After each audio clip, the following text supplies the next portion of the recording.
கத்திரிக்காய்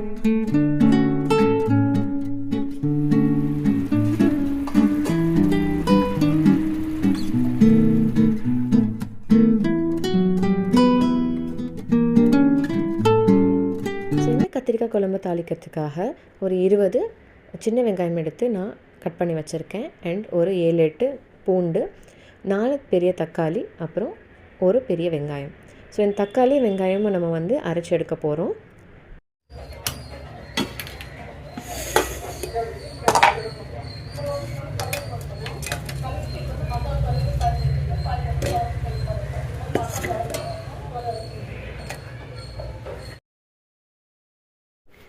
இப்போ பாத்திரத்தில் தேவையான அளவு எண்ணெய் ஊற்றிக்கோங்க. இப்போ கத்திரிக்காய் வந்து பார்த்திங்கன்னா நான் ஸ்லைஸ் பண்ணலை, கத்திரிக்காவை ஜஸ்ட்டு 4 வந்து கீறி விட்டுருக்கேன், அவ்வளோதான். ஸோ முழுசாக தான் அது இருக்குது. ஸோ தேவையான அளவு கடுகு வெந்தயம்லாம் சேர்த்துக்கோங்க, கருவேப்பிலை,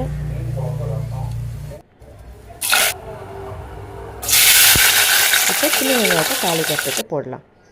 ஸோ சின்ன வெங்காயம் தான் போடணும் அப்படின்னு கிடையாது. நான் வந்து என்கிட்ட இப்போ இருந்துச்சு, அதனால் நான் வந்து இப்போது எந்த குழம்பு செஞ்சாலுமே சின்ன வெங்காயம் காலியாகிற வரைக்கும் நான் அதே தான் வந்து தாளிக்கிறதுக்கு யூஸ் பண்ணிகிட்டு இருக்கேன். ஸோ வெங்காயம் ஆட் பண்ணிவிட்டு இது கூட இப்போ பூண்டு சேர்த்தாச்சு.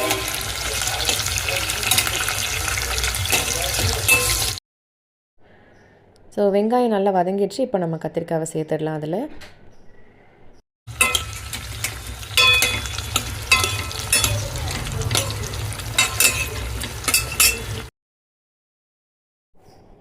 ஸோ காரக்குழம்புக்கு வந்து நம்ம பச்சை மிளகா ஆட் பண்ணலாம், பட் இன்றைக்கி நான் பச்சை மிளகா சேர்க்கலை. நான் வந்து ரெட் சில்லி பவுடர் தான் வந்து பார்த்திங்கன்னா ஒரு ஸ்பூன் அளவுக்கு, அதாவது ரொம்ப சின்ன ஸ்பூன் அது. ஸோ ஒரு 1/2 டீஸ்பூன் வச்சுக்கோங்களேன்.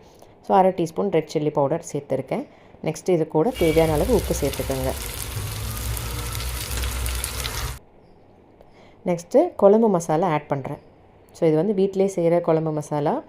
ஸோ அதை நம்ம ஆட் பண்ணியிருக்கோம், ஒரு 3 ஸ்பூன் அளவுக்கு சேர்த்துருக்கு. ஓகே, இன்னும் நம்ம வந்து தக்காளி வெங்காயம் அரைச்சது வந்து ஆட் பண்ணலை, ஏன்னா இது கூட அந்த மசாலாவோட எசன்ஸ்லாம் வந்துட்டு சேரணும் அப்படின்றக்காக நான் கொஞ்சம் நேரம் அந்த மசாலா கூட மிக்ஸ் பண்ணி வச்சுருக்கேன். அதுக்கப்புறம் தான் நம்ம அரைச்ச தக்காளி வெங்காயம் ஆட் பண்ணியிருக்கோம்.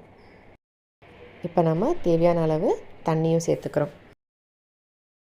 இப்போ நல்லா கொதி வந்ததுக்கப்புறமா நம்ம இதில் 1 டேபிள் ஸ்பூன் அளவுக்கு புளி விட்டு ஆட் பண்ணிக்கிறோம். ஸோ கடைசியாக கொத்தமல்லி போட்டாச்சு. அவ்வளோதாங்க, ரொம்ப சிம்பிளாக ஈஸியாக செய்யக்கூடிய ஒரு கத்திரிக்காய் குழம்பு. இப்போ கொஞ்சம் நேரம் அந்த குழம்பை நம்ம நல்லா கொதிக்க விட்டுட்டோன்னா போதும், நம்மளோட சுவையான கத்திரிக்காய் குழம்பு ரெடி. ஸோ இந்த வீடியோ உங்களுக்கு பிடிச்சிருந்தா கண்டிப்பாக லைக் பண்ணுங்கள், உங்கள் கமெண்ட்ஸ் எங்கள் கூட ஷேர் பண்ணுங்கள், சேனலுக்கு சப்ஸ்கிரைப் பண்ணுங்கள். பாய்.